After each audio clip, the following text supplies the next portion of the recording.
మానుకొండ నియోజకవర్గ ప్రజలందరికీ నా హృదయపూర్వక నమస్కారాలు. ఎందుకనంటే ఒక 10 సంవత్సరాలు మీ ప్రజాప్రతినిధిగా మీకు సేవ చేసే అవకాశం నాకు ఇచ్చినారు కాబట్టి, నా వ్యక్తిత్వం తెలుసు, నా పనితనం కూడా మీకు తెలుసు కాబట్టి మీతోని నియోజకవర్గానికి సంబంధించినటువంటి ముఖ్యమైనటువంటి ఒక 2 విషయాలు నేను మాట్లాడదామని అనుకుంటున్నా. మళ్ళీ గత 2 రోజుల నుంచి ఇలా గన్నేరువరం మండలం యొక్క చర్చ మీరందరూ కూడా వింటూనే ఉన్నారు. ఒకటి మనం గుర్తుపెట్టుకోవాల్సినటువంటి అవసరం ఉన్నది.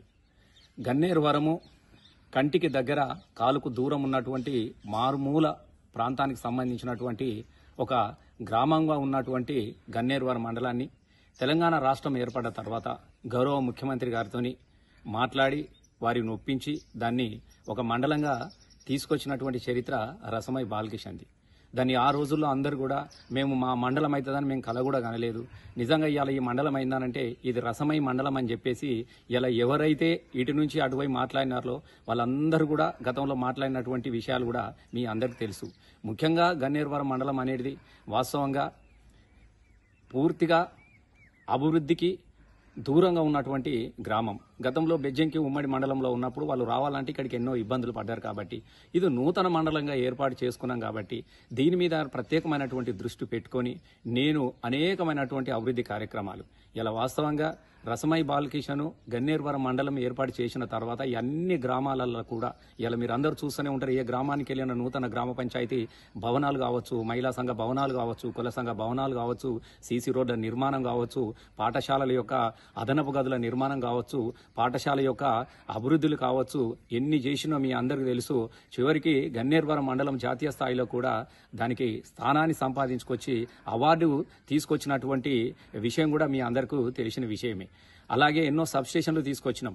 ముఖ్యంగా నేను ఈ విషయాలు కూడా మీకు ఎందుకు చెబుతున్నానంటే ఇంత అభివృద్ధిలో ఉన్నటువంటి గ్రామానికి గతంలో ఇప్పుడున్నటువంటి నాయకుడు అటువైపు ఉన్నప్పుడు నిజంగా వాళ్ళందరి కోరిక మేరకు ఒక డబుల్ రోడ్ సింగిల్ రోడ్గానే ఉన్నది. ఒక 25-30 కిలోమీటర్లు పోవాలంటే ఇబ్బందిగా ఉన్నది కాబట్టి దీనికి ఒక డబుల్ రోడ్ కావాలని చెప్పేసి మేము ప్రతిపాదనలు చేసినప్పుడు ఎట్లాగో రోడ్డు శాంక్షన్ అవుతుందన్న ఉద్దేశంతో ఆ రోజు దాన్ని రాజకీయంగా వాడుకొని వీళ్ళు ఎలాంటి లబ్ధి పొందాలని చూసిరో మీరు అందరూ కూడా చూసిరు.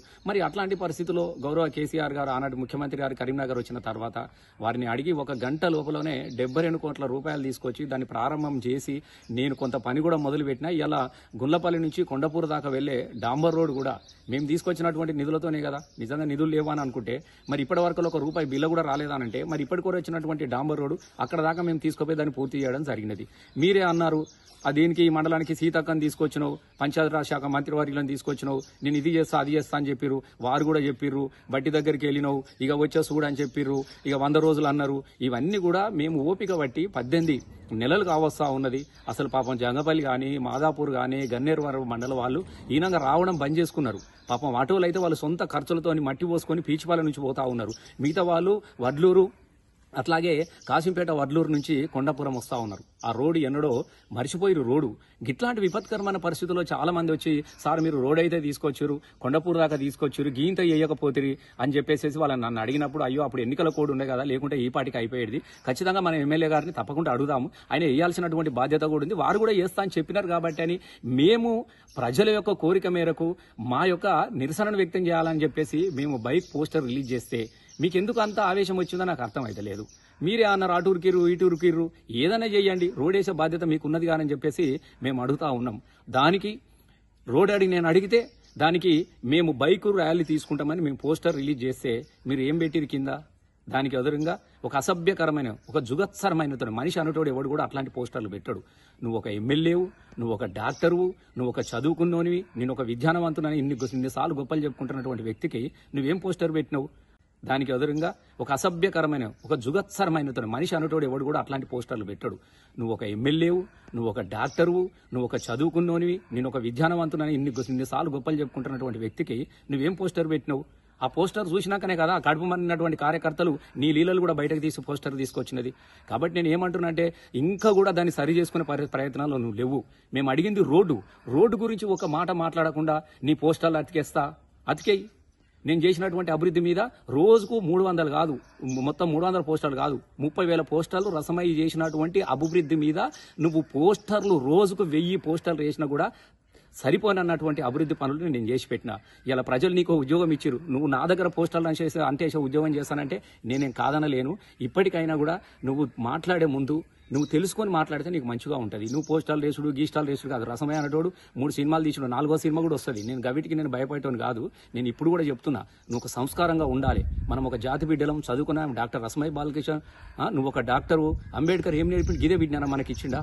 ఇలా చెప్పుకుంటూ పోతే చాలా ఉన్నాయి. నువ్వు చేసిన 18 నెలల్లో ఒక పని చేయించు. నేను ఇప్పుడు చెప్తా ఉన్నా, ఈ 18 నెలల నియోజకవర్గంలో ఏమైనా ఒక రోడ్ వేసినవా, ఏమైనా ఒక బిల్డింగ్ కట్టినవా, ఏదైనా ఏదైనా చెరువుకు మరమ్మతు తీసుకొచ్చినవా? నువ్వు చేసిన పని ఏదో చెప్పు. 18 నెలల నేను చెప్పాలా? 10 నెలలల్లా ఇలా ఏ గ్రామానికి పోదామో పో, ప్రతి ఊర్లో శిలాపాలకాలు ఊరి నిండా రసమై చేసినటువంటి అభివృద్ధి శిలాపాలకాలు ఉంటాయి.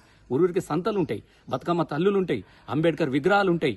నేను చేసినటువంటి అభివృద్ధి సర్వాయి పాపన్న యొక్క విగ్రహాలు ఉంటాయి. నువ్వేం చేసినావో చెప్పుకునే పరిస్థితులు లేవు కాబట్టి ఇవి అంటే నీ పోస్టాలు ఎత్తా, నీ పోస్టాలు అంటే నేను చేసిన అభివృద్ధి ఉన్నది కాబట్టి నువ్వు వేసుకో. నేను ఇప్పుడు కూడా చెప్తా ఉన్నా, ఇక ఈ చిల్లర వ్యవహారాలు, ఈ చిలిపి వ్యవహారాలు నువ్వు మానుకుంటే నీకే మంచిదని నేను చెప్తా ఉన్నా. ఇంకా నీ ఆల్రెడీ 2 ఏళ్ళు అయిపోయింది. ఇక 3 ఏళ్ళలో ఇంకా 2 ఏళ్ళు అయితే నీకు దగ్గర పడుతుంది. ఇప్పటికీ 2 ఏళ్లలో ఒక్క పని కూడా నువ్వు చేయలేకపోయినావు. ఇప్పుడు మేము మాట్లాడుతా ఉన్నా, గన్నేరువరం మండలానికి గోదావరి నీళ్ళు తీసుకొచ్చింది రసమయ్య బాలకృష్ణ కాదా? కాలువల ద్వారా ఇలా గన్నేరువరం పరిస్థితి ఎట్లా ఉన్నది? రైతన్న కళ్ళల్లో నీళ్లు తప్ప పొలాలలో నీళ్లు కనబడే పరిస్థితి ఉన్నదా? తోటపల్లి ప్రాజెక్టు రసమయ్య బాలకృష్ణ హయాంలో కట్టింది కాదా? అన్నపూర్ణ ప్రాజెక్టు రసమయ్య బాలకృష్ణ హయాంలో కట్టింది కాదా? మిడ్ మానేర్ పూర్తి చేసిన రసమయ్య బాలకృష్ణ హయాంలో కాదా? అసలు నువ్వు చెప్పుకోవడానికి కోసం ఎన్ని ఉన్నాయి? నువ్వు చేసింది ఒకటి కూడా చెప్పు. అది ఇడిచిపెట్టి ఇలా ప్రజలందరినీ తిరస్కరిస్తా ఉన్నారని చెప్పేసి నువ్వు ఇసుక క్వారీలు నడుపుకుంటా ఉంటున్నావు. ఇసుక క్వారీ కోసం ఇలా వాగుల నుంచి పసునూరు దాకా రోడ్డుకు రిపేర్కు డాంబర్ రోడ్డు నువ్వు వేసుకోలేదా? ఈ ప్రజలు చచ్చిపోతున్నట్టే ఈ రోడ్లు కూడా పట్టించుకోవు. అరకన్ల రోడ్ అట్లనే ఉన్నది. లక్ష్మీపూర్ నుంచి ఇలా మానుకొండరు వెళ్లి వచ్చే రోడ్ల నడిచే పరిస్థితి నీకు ఉన్నదా? నేను ఏమంటున్నా, మీరు ఒకసారి సమీక్ష చేసుకోండి అధికారులతోని, వాటి మీద రివ్యూ చేసుకోరు తప్ప పొద్దున లేస్తే రసమై జపమే రసమై నువ్వు రసమైకే జపం చేసుకుంటా అంటే దానికి నేనేం కాదంటలేను. ఎందుకంటే నేను చేసిన అభివృద్ధి ఉన్నది కాబట్టి నువ్వు తలుసుకొని నువ్వు తలుసుకుంటున్నందుకు నీ కూడా నేను ధన్యవాదాలు తెలియజేస్తా ఉన్నా.